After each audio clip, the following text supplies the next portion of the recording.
Garbė Jėzui Kristui, Per gerbiamas amžius garbė. kunige Robertai. Šiandien turime 2023 m. rugsėjo 30 dieną. Svečiuojamės Kaune pas jūs ir norisi pakalbėti apie svarbius dalykus. Apie Lietuvą, apie bažnyčią, apie katalikybę. Ir nejučia prisimenam mūsų praeitį, mūsų priespaudos metus, mūsų šviesuolius. Ką jūs galėtumėt išskirti iš mūsų tokių šviesuolių, kunigijos atstovų, arba nebūtinai pasauliečių, kurie daug iškentė ir daug dėl Lietuvos pasiaukoja, ir kartais šiandien mes juos nepelnytai ir pamirštam. Arba nedidelė dalis visuomenės tik tai prisimena, o kiti net nėra girdėję apie juos. Taip, krikščioniškai sakant, turbūt tai yra toks ir dėsningas Dievą tikinčio žmogaus likimas, kaip Viešpats Kristus kalbėjo apie tuos mažutėlius, tai kažkas panašaus atsitinka ir su mūsų bažnyčios bendruomenės, su Lietuvai nusipelniusiais žmonėmis, kad jie arba prisimenami taip formaliai kokių nors metinių švenčių proga, tautinių ar valstybinių sukakčių, arba jeigu ir šiais laikais reiškia savo principingus vertinimus valstybės, visuomenės gyvenimui, tai apskritai nustumiami į to viešojo diskurso pakraščius ir neprisimenami. Bet tai nėra taip labai svarbu. Tikinčiam žmogui svarbu tai, kas yra gera padaryta, kas išliks Dievo akivaizdoje, kas išliks tautos istorijoje, galbūt teiks jėgų atsispirti neteisybėms ateinančioms kartoms, kitais naujais laikais. Tai kiek pažįstu tų mūsų ryškiausių rezistencijos asmenybių, tai jie visi ir anais laikais rizikuodami dėl Lietuvos laisvės, dėl sąžinės laisvės, dėl teisingumo, jie panašiai mąstė ir dabar mąsto panašiai. Visai neseniai prieš savaitę teko dalyvauti nacionalinėje Mažvydo bibliotekoje vykusiame sesers Nijolės Sadūnaitės naujos prisiminimų knygos, tikrai Krikščioniško labdaros fondo Donum labai kruopščiai išleistos knygos ir faktų, ir dizaino, ir kalbos požiūrių tikrai nuostabiai parengtos knygos. Skubėkime daryti gerą pristatymę. Ir sesuo Nijolė, sulaukusi ten iš aukščiausių valstybės, vyriausybės pareigūnų ir visuomenininkų ir kultūros pasaulio atstovų pagyrų, pasakė tik tai keli žodžius nuo scenos, kas, manau, labai atspindi ir bendrai krikščionio, ir mūsų katalikų pogrindžio žmonių nuostatą. Jis sakė: tai, ką pavyko padaryti, man yra didžiulė Dievo dovana. Aš esu visų jūsų skolininkė. Ne jūs man, bet aš jums esu skolinga už jūsų maldą, už palaikymą. Tai tokia laikysena ar vertinimas dažnai yra tiesiog kontrastas tiems politikams ar valstybės veikėjams, kurie gal ir turėdami tam tikrų nuopelnų taip jaučiasi, taip truputį pozicionuoja save. Štai ką aš nuveikiau, ką padariau, koks esu reikšmingas, gal netiesiogiai, bet tokia nuotaika pasijunta. Ir tą patį galima atrasti, kas mane taip labai žavi, ko noriu mokytis, ir kitų pačių ryškiausių mūsų pasipriešinimo taikios krikščioniškos rezistencijos dalyvių laikysenoje. Ta pati kardinolas Sigitas Tamkevičius sako, kai paskaitau jo prisiminimų knygas, jis nuolat vardija tuos visus žmonės, kurie buvo šalia jo ir jam padėjo.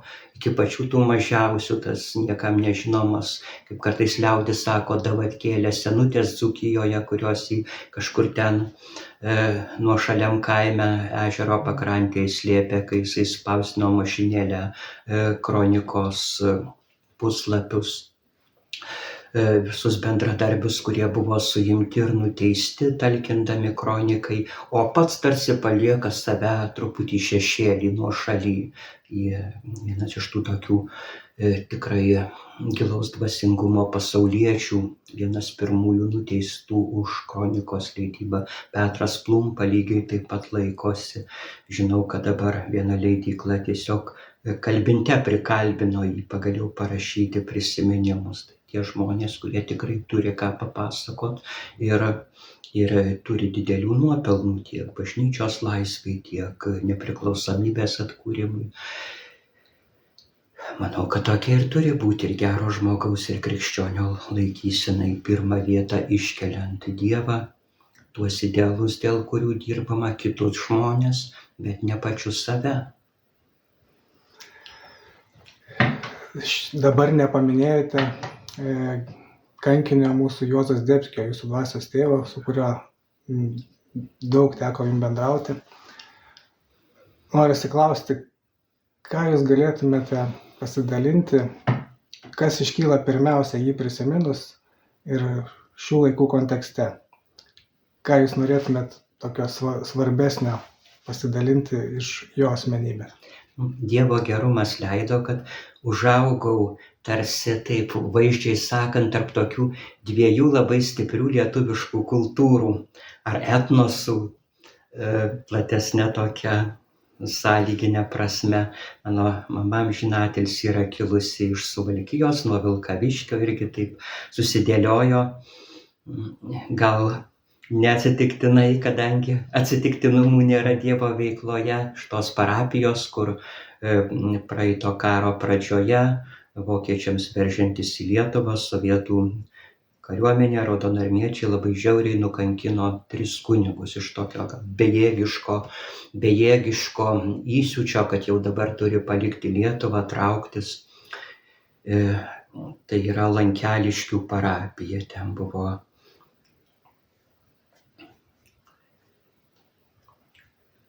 nužudytas mamos parapijos klebonas, kunigas Vaclovas Balsys, kunigas Petrika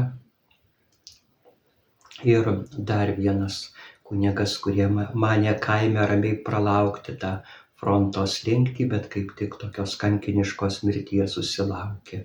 Tai mamos šeima buvo nuoširdžiai tikinti, patriotiška ir ta istorija. Dabrila, 3 kunigas, buvo nukankintas, Balsys, Petrika ir Dabrila. Tai pasibaisėjusių paprastų kaimo žmonių pasakojimai apie tą tokį beprasmišką žiaurumą mane irgi nuo vaikystės lydėjo, gal paskatino taip mąstyti ir apie žmoniškumo gyvenimo prasmę, apie kunigystės reikšmę žmonių gyvenime.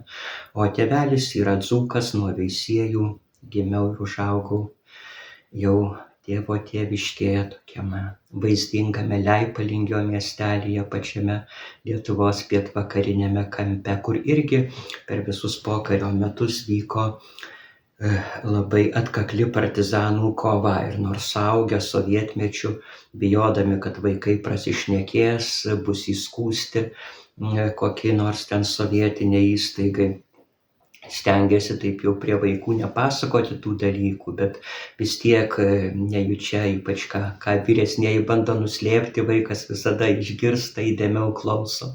Tai va, tos dvi tokios lietuviškos kultūros, dzūkų tas toks nuoširdumas, paprastumas ir suvalkiečių tokios gal labiau išsilavinusios, labiau pasiturinčios, bet irgi labai patriotiškos Lietuvos dalies, tos nuotaikos mane ugdė. Ir kai augau, esu 60 metais gimęs, tai tam 7-8 dešimtmetį, kada atgimė mūsų taikioji rezistencija, buvo pradėta leisti Katalikų bažnyčios kronika, nepriklausoma spauda, kaip tik tai sutapo su mano paauglystės, jaunystės metais, kada gal jeigu bent kiek iš tėvų namų esi perėmęs idealizmo, tikėjimo, tai jaunuolis stengiasi nebūti prisitaikėlis, stengiasi kažką gero padaryti dėl bendrų reikalų, dėl savo krašto.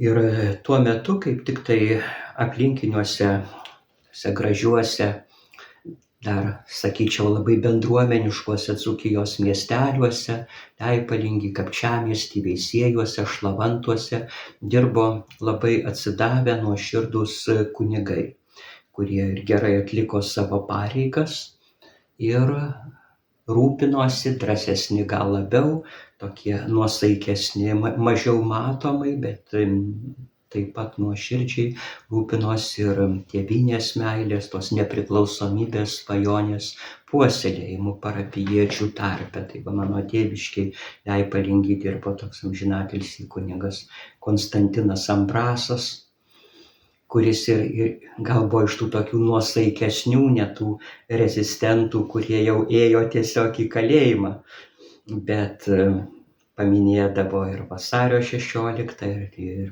lietuvių trėmimus į Sibirą ir partizanų kovas pamoksluose.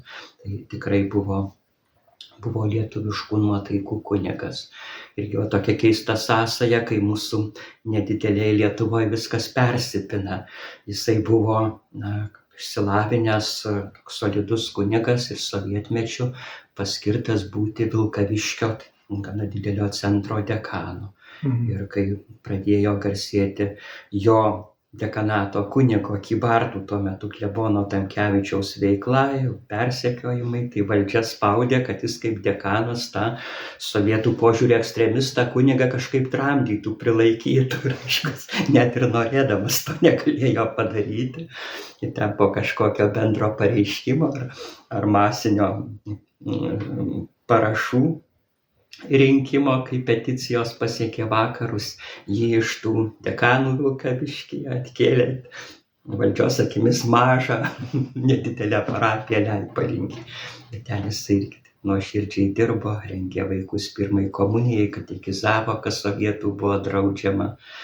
Ir palaikė tokią patriotišką dvasią. Tai Leipalingis, Kapčiamiesty irgi buvo toks tylus, ramus, bet taip pat pogrindį rėmęs kunigas Ignas Plioraitis, Veisiejuose, kunigas Albinas Deltuva, kurį žmonės gerbė dar ne nuo sovietų, bet nuo vokiečių nacių okupacijos laikų už tai, kad kai ten, aišku, visur maišėsi vokiečių kareiviai ir kartais gal ir tos tokios kareiviškos romantikos ieškodamos ar patyrimo neturėdamos vietos gimnazistės lietuvės pradėdavo visokius trumpalaikius santykius, kaip būna su jais. Tai jisai iš sakyklos pasakė, kad lietuvė turi gerbti savo dorą ir nedėrė su tais kareiviais prasidėti. Tai ten buvo didelis konfliktas, tie kareiviai, sako, net nušauti norėjo, bet atsirado vokietis inteligentiškas karininkas ir užstojo.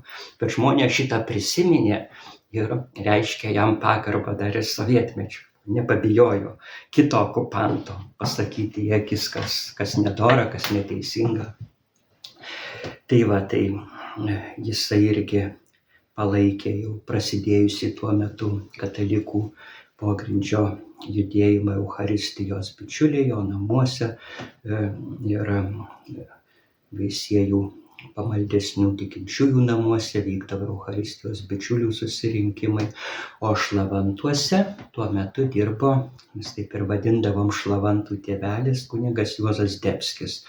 Irgi po dviejų nuteisimų, įkalinimų dėl vaikų katechizavimo, tikybos tiesų mokymo, jį valdžia atkėlė į tokį kaimelį, kuriems atrodė, kad nedarys įtakos, nes ten ir dabar tas miestelis, kaimelis, kurį vadina žmonės Šlavantais, kažkodėl kelio ženkluose ir žemėlapiuose rašo Gegutė, tas kaimas, ten yra 3 ar 4 namai aplink bažnyčią.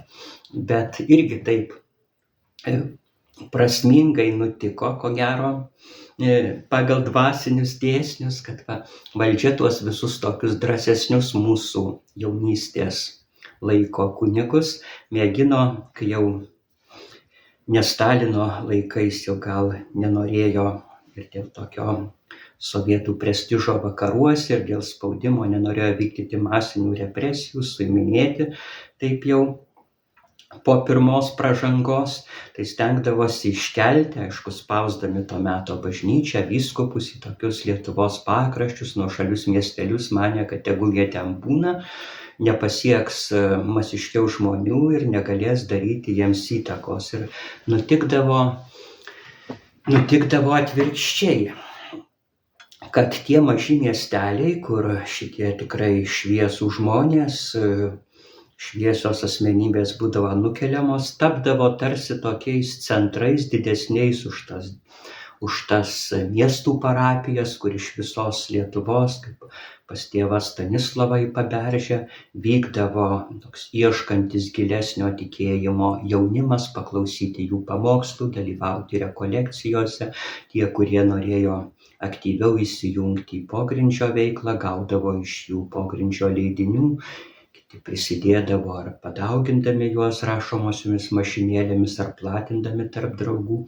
Tai nejučia tie tokie nuošalūs miesteliai tarsi tapo dvasiniais centrais, kaip kokia dabar, sakykime, Šiluva, iš mažo kaimelio jau važiuoja mano pažįstami užsieniečiai, sako, čia viskas pas jūs kaip Europos šventose vietose.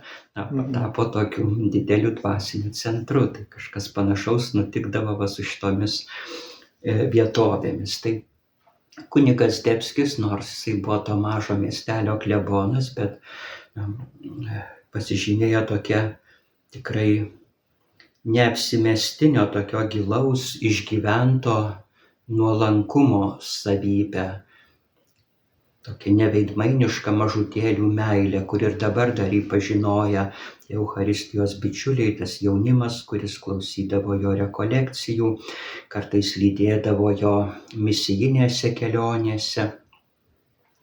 Iki šiol cituoja jo posakius, jo tam tikrus parodytus pavyzdžius, kaip jis ten kur nors važiuodamas žiemą pamatęs gulintį girtą žmogų sniege sustodavo, įsikeldavo į mašiną ir valandą važinėdavo kur nors ten mieste tarp daugiaaukščių, kol surasdavo pagaliau jo namus.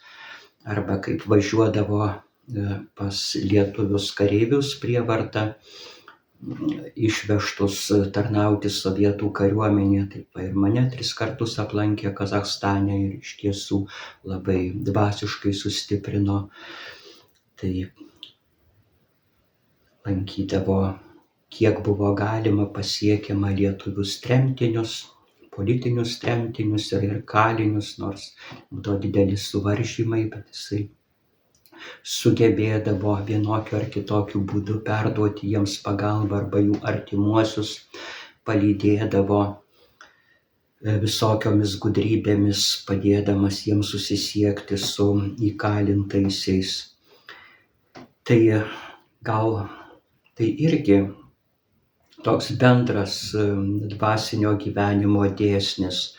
Kai skaitau kartais šventųjų gyvenimus, tai matau, kad iki šiol kai kurių žymių šventųjų kaip Benedikto ar kūdikėlio Jėzaus Teresės ar Žanos d'Arc posakiai yra prisimenami ir žmonės pagal jį stengiasi gyventi. Tai va mūsų to jaunimo būrelio, kur galėjo būti kelios dešimtys ar net keli šimtai per visą Lietuvą, irgi iki šiol minime tiesiog jo tokius gyvenimiškai parodytus pavyzdžius ar papasakotas istorijas tokios realios pagalbos žmonėms, kurios ir dabar atrodo tokios nelengvai pasiekiamos maksimos. Pavyzdžiui, kai dabar dėl tų Ukrainoje vykstančio karo sąlygų jaučiam tokią priešiškumo ar tokią karo isteriją kurstant visuomeniai, kad čia tokio galbūt ir nekrikščioniško pykčio ar priešiškumo visiems rusams, rusų kultūrai, bendrai tokio nusiteikimo, kuris vis tiek, nepaisant tos visos agresijos ir karo neteisybės, bet visokia neapykanta yra neugdanti, o griaunanti žmogų jėga, vedanti nuo to tokio pakylėto žmoniškumo į gyvuliškumą. Tai va, man prisimenu dažnai tas kunigo Juozo posakis, kai po kokio nors ten KGB tardymo, ar kai mūsų jaunimą užerzindavo koks nors ten vietinis toks milicijos pareigūnas, ar ten koks kabinėjimasis prie visiškai nekaltų dalykų, jisai sakydavo tokiu melancholišku ramiu balsu buvo įpratęs kalbėti, tikriausiai tai jo būdui buvo savita, dar kiek yra išlikę magnetofoninių įrašų, galime tą balsą išgirsti, sakydavo: vaikeliai, ne vieno žmogaus nelaikykite savo priešu. Gal kaip tai įgyvendinama šitas KGBistas, jis toks bjaurus, taip nešvankiai ten kabinėjasi per kokį tardymą prie merginų ir kaip dabar galima jo nelaikyti priešu, arba ten kokio Stalino ar kokio nors tenai prokuroro Bakučionio, kuris reguliariai vykdė valdžios užsakymus ir kaltindavo lietuvius politkalinius teismuose. Bet va ta nuostata jo buvo taip nuosekliai skelbiama ir jis ne tik sakydavo, bet ir parodydavo, kiek žinom, iš jo tardymo bylų savo laikyseną ar elgesiu su tais mūsų persekiotojais. Ir tokia kita greta tos pagalbos visokiems pakraščiuose esantiems visuomenės nemėgstamiems, atstumtiems žmonėms pačioje Lietuvoje, lankydavo ir padėdavo ir kriminaliniams kaliniams, ir kartais tokiems elgetautojams, prašinėtojams, pijokėliams, ar kartais buvo dėl to, manau, nepagrįstai kaltinamas įvairioms, turbūt va kaip ir Kristaus aplinkoje skaitome, kad buvo tų ištvermingai sekančių moterų, taip pat kunigo Juozo aplinkoje dažnai sukosi tokios šiek tiek psichiškai nestabilios, jausmingos ir tikėjimo ir gal kažkokio žmogiško palaikymo ieškančios moterys, kur kiti kunigai tiesiog numodavo ranką, kad čia yra isterikė, kurios gyvenime jau nieko nepakeisi ir nėra ko su ja prasidėti, tai jis niekad va taip neatstumdavo, palaikydavo ar laiškais, ar dvasiniu patarimu, dvasiniu vadovavimu. Tai iš tikrųjų jautėsi, kad su visom tokiom žmogiškom silpnybėm, asmenybės savitumais, kad tai yra jame tikra, kad tai kyla iš meilės Dievui, Kristui, Lietuvai. Ypač vis pabrėždavo ir jaunimą, Eucharistijos bičiulius mokė tokios dėmesingo ryšio su Dievo motina, mergele Marija, išlaikyti pamaldumą jai.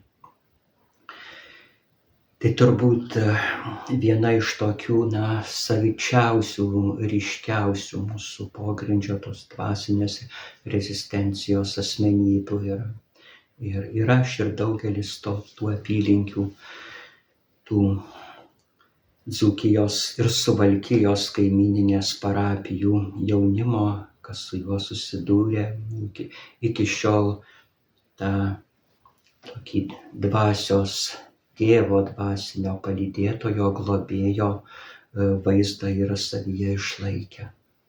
Dabar sutinku tuos to meto bendraamžius, dalyvavusius pogrindžio veiklose jaunuolius įvairiausiuose Lietuvos vietose. Vieni yra pasauliečiai, sukūrė gražias šeimas, užauginę vaikus, jau dabar 40-mečiai, 60-mečiai, kiti pasukė į vienuolijas, vaikinai tapę kunigais, ne vienas, ir jie visi su tokiu pagarbiu prisiminimu prisimena tėvelį Juozą.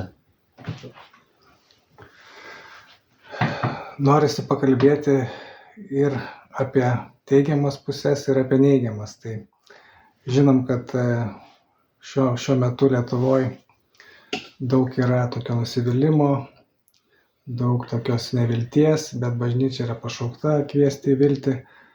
Bet mes matome, kad ir pačioj bažnyčiai yra nemažas skaudulių, nemaža problemų. Yra sakoma, kad bažnyčia greunama ir iš vidaus. Ir iš tikrųjų šių laikų katalikui kartais netgi nelengva surasti tų švyturių, apie kuriuos mes dabar kalbam. Lyg ir yra trūkumas tų asmenybių, kurios uždegtų, kurios patrauktų viešoje ypač erdvėje, nebūtinai kunigų, bet pasauliečių, kurie turėtų autoritetą. Aišku, tai yra labai sunku šiais laikais, kadangi mūsų žiniasklaida ir visuomenė yra kaip ir nori pastatyti katalikybę į buitinį lygmenį. Bet ar yra kažkoks būdas vaduotis iš to tokio drungnumo, kartais ir bažnyčioje trūksta to tautiškumo, patriotizmo, intelekto kartais trūksta, nes, pavyzdžiui, daug mūsų žmonių nusisuka nuo bažnyčios, nes jiems tiesiog, jie ateina į liturgiją, jie išgirsta homiliją, kuri yra apie nieką ir sako, ačiū, man šitos bažnyčios nereikia, aš jo nieko nerandu. Kaip išsivaduoti, kaip eiti, kaip gydytis? Aišku, čia receptų nėra, bet gal kažkokių minčių pasidalinti galėtumėt. Kiekvienas turėtume daryti tai, ką gali. Kai manęs klausia, ar galima ką nors pakeisti šitoje situacijoje, kai tarsi turime tas visas formalias išorinės laisvės, konstitucinės teisės, galimybę reikšti įsitikinimus ir bažnyčia lyg ir taip viešai nevaržoma ir vis tik tai jaučiame, kai vėl bandoma primesti vieną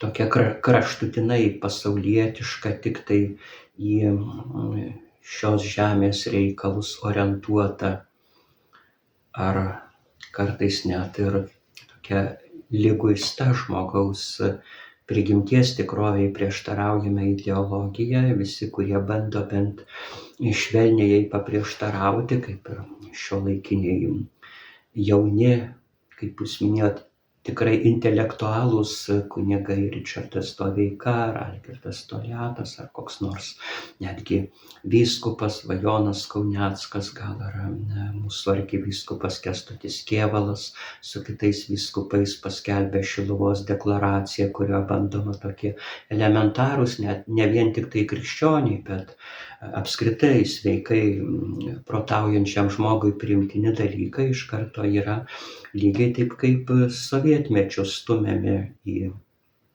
to visuomeninio viešojo girdimumo pakraščius, užsipuolami, man tai taip net ir skaudžiai juokinga, beveik tais pačiais niekinimo ar iškeikimo žodžiais, kokiais katalikai ar patriotai buvo keikiami sovietinėje cenzuruojamoje spaudoje, lygiai taip pat dabar mūsų demokratiška nepriklausoma žiniasklaida juos užsipuola ir mėgina gesinti, vaizdžiai sakant. Tai aš dažnai ir savo, mėgindamas palaikyti tokį viltingą optimizmą ir kitiems sakau, kad yra dalykų, kurie vien tik tai nuo mūsų pastangų nepriklauso ir mes net negalime numatyti, kokia bus ateitis, kiek pavyks išsaugoti tų tikrų dvasinių vertybių, ar kas čia artimiausiame laikotarpyje laimės tą idėjų kovą. Atrodo, kad dabar ją pralaimime, nes vėlgi ir televizija, ir spauda, ir radijas bruka tik tai vieną tą tokią genderistinę, teisingai sakant, neomarksistinę ideologiją ir gyvenimo būdą, grinai tokį materialistinį, kas buvo ir sovietų okupacijos metais. Tai mes nežinome, kiek pavyks tam atsispirti, ar dar ilgesnį laiką teks vėlgi gyventi tokiomis bendraminčių bendruomenėmis, ar tik tai savo šeimose, artimiausių žmonių rate, kaip pirmieji krikščionys, palaikant ir saugant ir perduodant tikėjimo doros tradicija. Tačiau mes turim daryti tai, ką galim, kas nuo mūsų priklauso. Mes dar sovietmečiu taip drąsindavomės, aš prisimenu jau, kai ir patį tardė KGB struktūrose, jau vis tiek ne Stalino laikai, jau ten nebuvo tokios vien tik bukos prievartos, kartais tie KGB karininkai gal ir patys netikėdami viduje sovietinės tais ideologijos postulatais mėgindavo taip lyg susitarti, įtikinti, žiūrėkit, jūs čia bandot kovoti su materialistinė pasaulėžiūra, su Sovietų sąjungos valstybe, tarsi neneigdami mūsų pažiūrų, bet tokiu praktiškumo požiūrį mėgindami įtikinti, kad tai beprasmiška. Žiūrėkit, ta valstybė yra branduolinė galia, nuo Baltijos jūros iki Ramiojo vandenyno. Nejaugi jūs grupelė jaunuolių, piemenų galit manyti, kad įveiksit šitą valstybę tai savo pogrindžio laikraštukais, atsišaukimais, susirinkimais kažkur tenai keliasdešimties bendraminčių tarpe, ar vasario 16 kažkur tenai ant bokšto iškeldami, ant vandentiekio bokšto garliavo iškeldami trispalvę, juk tai yra ir beprotybė, yra donkichotizmas. Supraskit, kad tik tai savo sugriausit gyvenimą ir nieko čia iš to nebus. Ir iš tikrųjų tas teiginys, žvelgiant į to meto tokias faktinės realijas, atrodydavo gana toks įtikinantis. Matėme, kad vakarų valstybės tarsi susitaikė su ta okupacija, kaip ir dabar kartais, kai nutinka koks nors skaudesnis įvykis, koks nors ukrainiečių politinis kalinys, kaip tuo metu Marčenka miršta sovietų lagerį paskelbęs bado streiką, ar ten, kur bažnyčia uždaroma ar nugriaunama, paskelbė kokį nors gilų susirūpinimą, kokį nors Amerikos kongresmenų grupė, ir viskas tuo baigėsi. Tai tas atrodė gana taip įtikinama, bet aš savo buvau susigalvojęs tokį atsakymą. Manau, kad jis ir šiems laikams tinka, yra teisingas, ir į jį KGB darbuotojai nerasdavo jau tokio tvirto atsakymo. Sakydavo, taip, mes iš tikrųjų nežinom, ar mūsų pastangos duos kokiu nors rezultatų, ar bažnyčia atgaus laisvę, ar Lietuva kada nors atsiskirs nuo Sovietų sąjungos ir taps nepriklausoma, jokių garantijų nėra. Bet žinau tik tai vieną, kad tai, ko mes siekiam, ką mes darom, yra teisinga. Ir nepriklausomai nuo to, tai turės kokį poveikį, ar laimėsim, ar nepralaimėsim, kol mes čia esam, kol veikiam, kol ten apibendrinančiai sakant, spausdinam kažkur palėpė pogrindžio kroniką, tol pasaulyje yra daugiau teisingumo. Vadinasi, yra daugiau vilties, daugiau gėrio, nors lašeliu, bet daugiau. Ir dėl to verta stengtis ir nukentėti, jeigu reikės. Tai prieš šitą argumentą jie nelabai turėdavo ką atsakyti, nes jis iš esmės toks labiau, sakant, nepasiekimų, ne tai, kaip kartais jie juokavo, taip gal ir patys tikėdami tie mūsų tardytojai, o gal norėdami gniuždyti, pajuokti, sakyti, tai jūs manot, čia atkursit nepriklausomą Lietuvą, tai gausit ministrų portfelius, turtingai gyvensit kaip kapitalizme ir dėl to jūs čia stenkitės, arba trokštat garbės, kad čia prisimintų, minėtų, su vardai būtų antraštėse kažkur, kaip didžiųjų kovotojų. Tai žinoma, turbūt tos visos žmogiškos savybės mūsų prigimtyje kažkur glūdi, bet tų mūsų svarbiausių rezistentų veikloje ir, manau, daugelio katalikų patriotų veikloje vis tiek pagrindinis tikslas buvo ne tas rezultatas, ar kas man iš to bus, kokia bus man iš to nauda ar nenauda, ar kančios ar kalėjimas, bet buvo pagrindinė nuostata, kad tai, ką mes darome, yra teisinga. Katalikiškai sakant, kad taip vykdome Dievo valią, kad nuo to toje tamsoje yra šviesos kibirkštėlė ir dėl jos verta kentėti ir kovoti. Tai manau, tas pats yra ir dabar iš tikrųjų. Mes neturim jokių garantijų, kas atsitiks su vakarų pasauliu, matome, kaip jo civilizacijos sparčiai vėl į kažkokios tokios visuotinės kontrolės ar iškrypimų būseną rieda žemyn. Kas atsitiks su tais mūsų rytų kaimynais, Rusijos, Kinijos sąjunga ir galimom agresijom. Bet virš visų šitų nežinomybių vis tiek Dievą tikintis žmogus žino, kad jis yra Dievo rankose. Sesuo Nijolė Sadūnaitė kažkur savo atsiminimuose pasakoja, kaip ten jie vieną moterį įgrūdo tarp kriminalistų, kurie iš tikrųjų ten galėjo ją gabaliukai suplėšyti. Jinai visai ramiai sako, aš jaučiuosi kaip purus paukščiukas, žvirbliukas Dievo rankose, kadangi Dievas mane laiko, nieko man negali atsitikti. Ir taip iš tikrųjų taip ir įvyko. Ir mes, manau, turime daryti tai, ką galime, kiek nuo mūsų priklauso, labai ribotom sąlygom, kiek turim tos vėlgi, kaip anais laikais, daugiausia privačių asmenų gera valia ir asmeninėmis aukomis palaikomos tikrai laisvos žiniasklaidos, kiek turime galimybių susirinkti, veikti, nes Dievo dvasia ragina ir savo ganytojams, ir vyskupams, ir bažnyčios vadovybė išsakyti tai, ką jaučia, ką išgyvena, ko ilgisi tikintieji, galbūt ką jie kokiais savo talentais ar įžvalgomis norėtų prisidėti prie bažnyčios gyvenimo, ar kokie dalykai, kokie reiškiniai kelia jiems nerimą. Manau, tiesiog reikia tai daryti, o tą galutinį rezultatą atiduoti į Dievo rankas.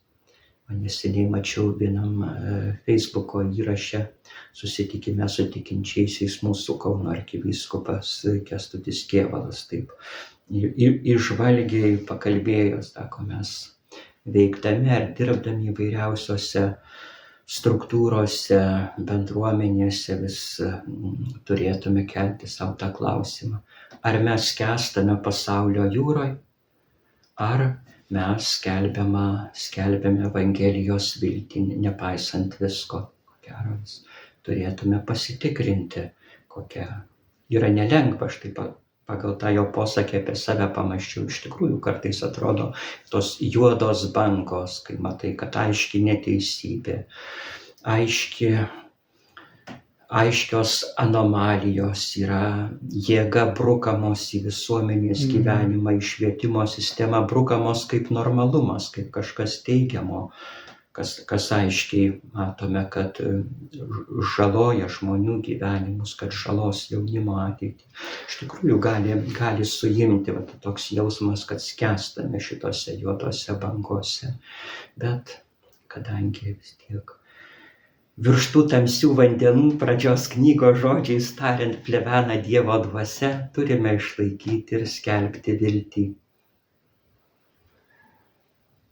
Kokie galėtų būti konkretūs žingsniai krikščionių, katalikų pasipriešinimo šitam visam reikalui, kuris yra dabar ateinantis pas mus labai, labai stipriai, Europoje jau atėjęs, kai mes žinome, kad tu gali nukentėti žmogus, jeigu tu pasipriešinsi viešai, kažką pasakysi, kas yra tiesa, tarkim, prigimtinės šeimos klausimų ar kitais klausimais, tu būsi išmestas iš visuomenės, gali netekti darbo, eterio ar kitaip būti apribotas.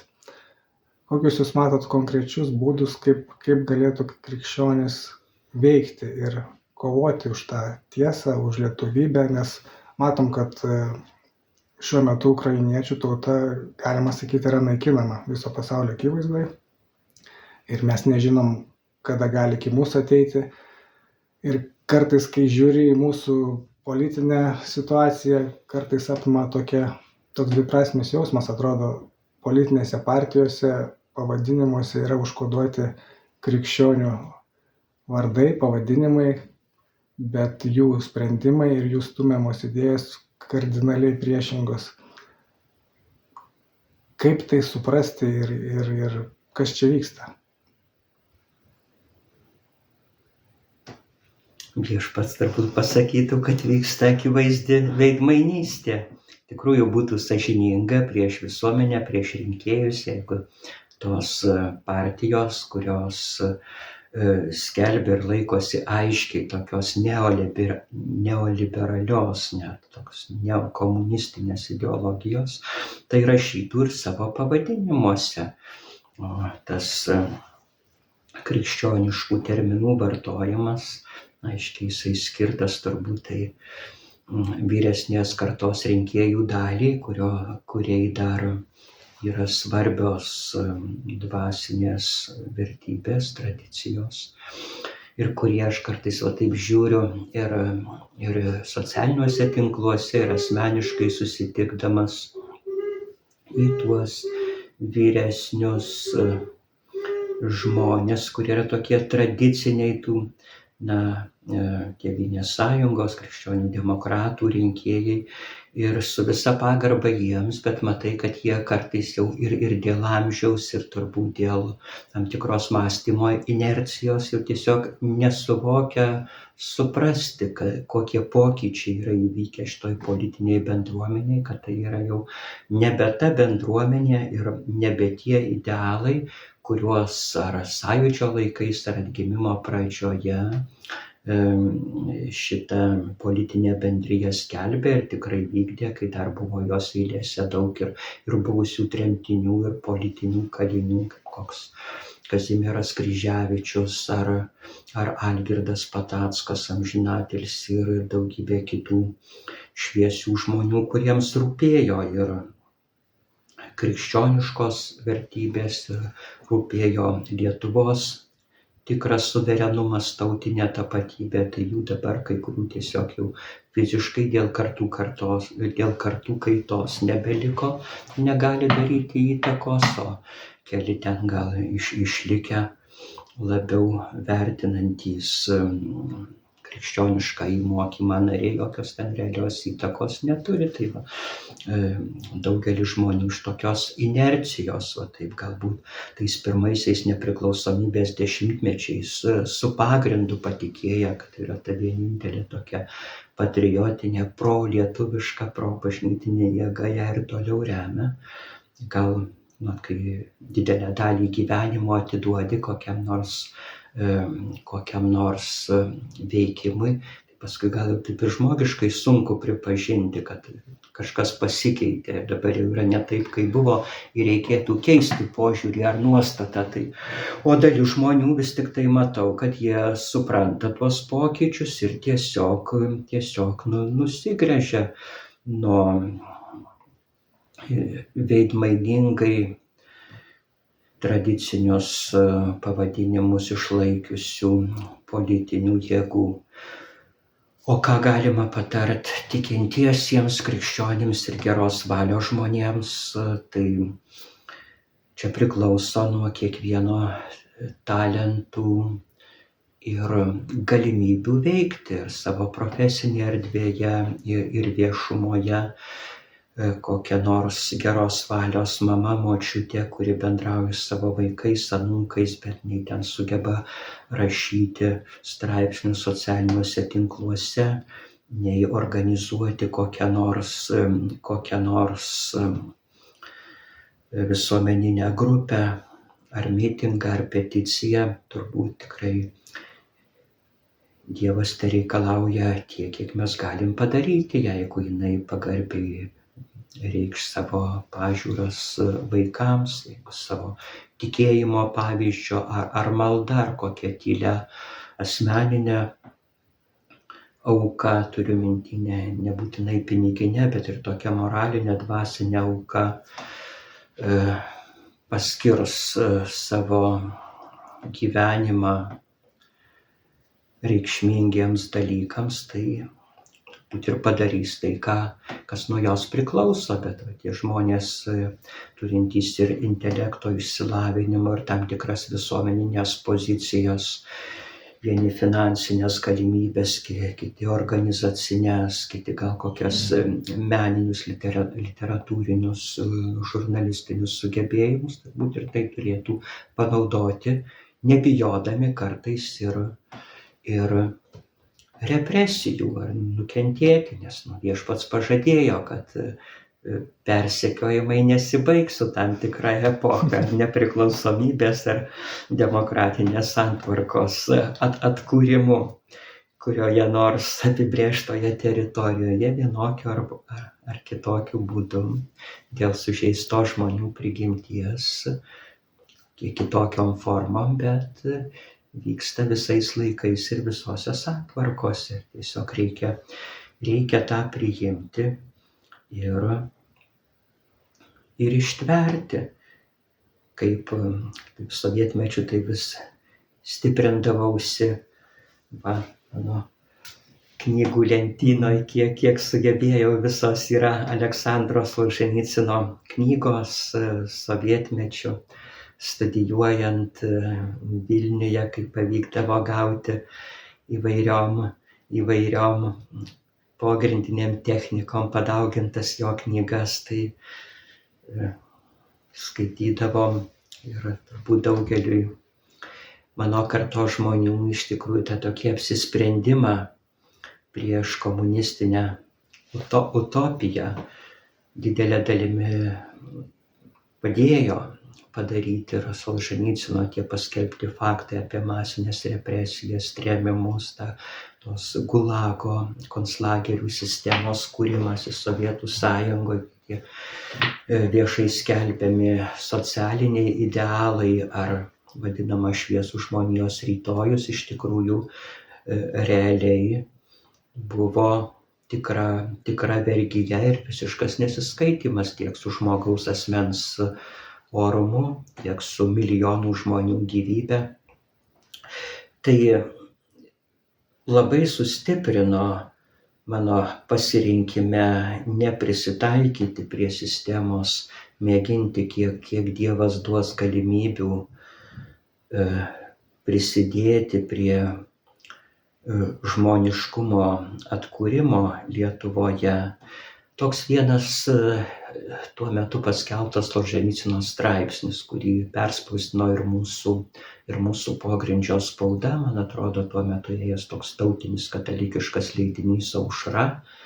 Vėl ta Basanavičiaus Aušros pavadinimas, tokia aliuzija į carinę priespaudą, perėjusią į sovietinę priespaudą mūsų pogrindžio leidėjai perėmė ir ta numeracija tai prasmingai net būdavo dviguba numeris jau pradėjus leisti berods 1975 metais, beje, didelę dalį Aušros leidimo, kurį irgi ėjo gal nuo 75 metų, beveik iki Sąjūdžio, iki atgimimo, vykdė toks šviesus Dzūkijos kunigas Lionginas Kunevičius, į amžinatilsį, irgi netoli mano tėviškės, tokia mažyčiam Gerdašių miestelį ant Nemuno kranto dirbęs ir ištvermingai, kukliai niekur labai nesiviešindamas leidęs tą pogrindžio aušrą. Tai joje buvo, man atrodo, ir kituose leidiniuose perspausdintas Solženicino straipsnis Gyventi be melo, žit nepalži rusiškai, kuris kreipėsi į to meto Sovietų Sąjungos, ypač Rusijos inteligentiją, irgi ten prisitaikiusią, susitaikiusią su komunistų partijos priespauda ir egzistencija, kur išvardinta labai vis tiek buvo tikrai talentingas literatas, ne veltui Nobelio premiją gavo, labai taip gyvenimiškai, tikroviškai, ką, būdamas paprastas, neįtakingas žmogus, gali padaryti, kad gal ne tai, kad sugriautum šitą neteisingą sistemą, tą blogio imperiją, bet kad nesusiteptum dalyvaudamas jos veikloje. nesusiteptum padėdamas ją išlaikyti. Ir jis ten tiesiog taip dalykiškai išvardina, sako, gal tu tenai neparašysi kažkokio triuškinančio veikalo, bet susirinkime suvarytame kur nors gamykloje ar mokykloje, kai ten visi reikalauja tave pasmerkti kokį nekaltą asmenį, visi pakelia rankas, tu gali nepakelt rankos. Ir nieko tau labai už tai nebus, sąžinė liks rami ir nebūsi kartu su visais prisidėjęs prie žmogaus sunaikinimo. Sako, tu, jeigu esi mokslininkas koks nors tenai rašytojas, tu gali nepašlovinti tų privalomų autoritetų Lenino, Stalino, Markso savo kūrinių. Ir niekas tavęs su šautuvu neprivers to daryti. Sako, visi eina balsuoti milijonai. Ir niekas nuo tavęs nepriklauso. Tu žinai, kad tai nėra rinkimai, kad tai nėra žmonių iškelti kandidatai, kad nieko nereiškia tavo balsas. Bet tu gali neiti juos, nepalaikyti to farso ir neįmesti savo balso. Ir pamatysit, sako, jeigu paprastų žmonių milijonai pradės taip elgtis, tiesiog nepalaikyti bent jokių menkų judesių, nei žodžių, nei nuėjimų į tuos netikrus rinkimus, nei dalyvavime kažkokiam priverstiniam mitinge. Jeigu žmonės pradės va taip elgtis, tai nereiks jokių revoliucijų, jokių sukilimų, net niekas labai dėl to nenukentės. Ir sistema, kuri laikosi ant šito visuotinio apsimetimo ir melo, sužlugs. Pamaniau iš tikrųjų, kokia gili dvasinė įžvalga. Ir manau, kad visų priespaudų laikais verta šitą kelią išbandyti. Prakalbam apie knygas. Iš tikrųjų, jums knyga yra labai svarbi, kadangi jūs ir rašantis žmogus. Žinatelis į tėvelio mokytojo tą perėmė. Ir savilaidos knygas spausdinote pats asmeniškai. Norisi paklausti apie lietuvių autorius, kurie jums yra svarbus ir kurie katalikų, tarkim, mąstytojai, kurie gal irgi yra nepelnytai pamiršti. Tarkim, tą patį galima Maceiną minėti, Šalkauskį ar Lavidaitį. Ką jūs gal esate perskaitęs neseniai iš lietuvių autorių kūrinių, ar seniai perskaitęs, bet norėtumėt išskirti kaip vertą dalyką, kurį turėtų lietuvis perskaityti? Tai yra jūsų paminėti mūsų didieji filosofai Maceina, Šalkauskis, kurie yra net ir savilaida buvo, kadangi jų knygos buvo neprieinamos, įvairiais būdais dauginami, pasiekdavo mūsų išeivijos lietuvių pastangomis, ypač gal tarp tokių labiau besidominčių tikėjimo studijomis, pasauliečių katalikų ir kunigų buvo labiau platinami, bet esu gal labiau tokios literatūrinės, meninės prigimties žmogus, tai man nemažesnę įtaką padarė ir nemažiau svarbus buvo mūsų grožinės literatūros kūrėjai katalikai, kaip Vaižgantas ar Šatrijos ragana Marija Pečkauskaitė, ar mūsų didieji poetai Maironis, Vytautas Mačernis, Kazys Bradūnas, Jonas Aistis, kur vienų galbūt labiau tiesiogiai buvo meninė raiška perteikiamos krikščioniškos idėjos, kitų gal labiau tokio meninio, giliau slypinčių, tokių dvasinių nusiteikimų, bet jie ir jaunystėje man buvo labai svarbus ir dabar dažnai to paties Antano Maceinos poezija, kurią jisai pasirašinėjo Antano Jasmanto slapyvardžiu. Kartais atrodo netgi taigesnė už jo filosofiją, vis tiek kokia nors tikėjimo tiesa ar dvasinė įžvalga paremta stipriu meniniu žodžiu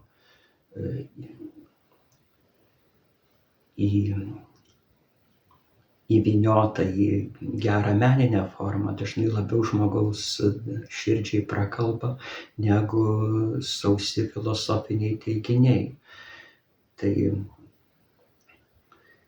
galvoju, kad ir mūsų laikais, aišku, reikia pažinti krikščionišką filosofiją nuo Tomo Akviniečio iki mūsų lietuvių autorių, bet taip pat neužmiršti ir tos grožinės kūrybos, kuri ypač jaunimui, manau, mūsų technologijų laikais gali labai stipriai prakalbėti. Ir baigti norėtųsi taip pat iš meno srities, nes žinom, kad menas žmogų turtina, jį pripildo, jį įkvepia. Norisi kalbėti, tarkim, apie muziką ar teatrą.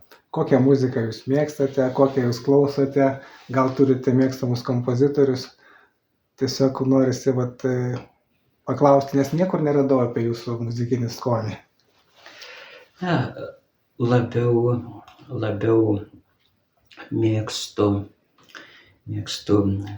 klasikinę muziką, liaudies etnokultūrinę muziką, visus tuos senesnius ir naujesnius klasikus, kaip Vivaldį ar Purcelį ar Ravelį. Ar atradau tokį italų kompozitorių, kurio muzika savo tokia ilgesinga nuotaika dažnai padeda susikaupti. Toks yra daugelį čia irgi toks mano paauglystės galbūt pomėgis, tų vakarų filmų westernų įgarsinę savo muziką, toks italų kompozitorius Ennio Morricone. Irgi stipri muzika. Turėjau irgi tokią Dievo dovaną, kad mamos šeima, Šlekaičiai, visa buvo labai musikali. Mamos tėvas Pranciškus Šlekaitis visose ir gedulingose, ir linksmuose kaimo renginiuose grodavo smuikeliu. Mama mokėjo labai daug partizanų, tremtinių dainų. Manau, kad didelė dalimi mano patriotinė laikysena buvo ne vien tik tai tų tokių faktinių istorinių žinių pasiekusių ir per pogrindžio spaudą, ir per gyvų žmonių prisiminimus, bet būtent tų mamos dainų, kurie nenorėdama kažkaip vaikui indoktrinuoti, bet tiesiog iš savo prigimties, kokius darbus dirbdama, maistą gamindama, drabužius lygindama, jas dainuodavo. Tas toks ir tragizmas, ir tikėjimas Lietuvos laisvė, ir tikrai stipri meninė tiesa tose dainose. Iš tikrųjų padarė gal net taip nesąmoningai labai didelę įtaką. Ir dabar daugybę mamos dainų prisimenu, partizanų ir tų tokių smetoninių romansų, kur vis tiek buvo daug tokios sveikos žmogiškos tikrovės perteikiama, ir romantinės meilės, ir ilgesio, ir tų kartais, kas neišvengiama, svajonių neišsipildymo, ir tėvynės meilės. Visko tenai buvo. Aš kartais taip gal, kad aiškiau išreikščiau mintį, taip lygindamas tą klasikinę muziką ir tai, kas dabar dažnai pateikiama mūsų viešumoje kaip muzika. Taip radikaliai sakau, kad yra du reiškiniai, yra muzika ir triukšmas. Čia yra muzika, o čia yra triukšmas. Ir aš noriu klausytis muzikos. Pabaigai galbūt, gerbiamas kunige Robertai, norėtųsi jūsų padrąsinimo mūsų katalikams, mūsų krikščionims. Yra tokių, kurie vis dar nedrįsta viešai liudyti arba net iki to neprieinant, tiesiog gilintis į tikėjimą, eiti tikėjimo keliu, jie tokie drungni katalikai. O mūsų Viešpats sako, jeigu tu būsi drungas, aš tave įspjausiu, ar ne? Tai koks jūsų būtų padrąsinimo žodis eiti tuo keliu, kuris yra neprisitaikymo, bet gyvo tikėjimo ir to tikėjimo liudijimų savo gyvenimu?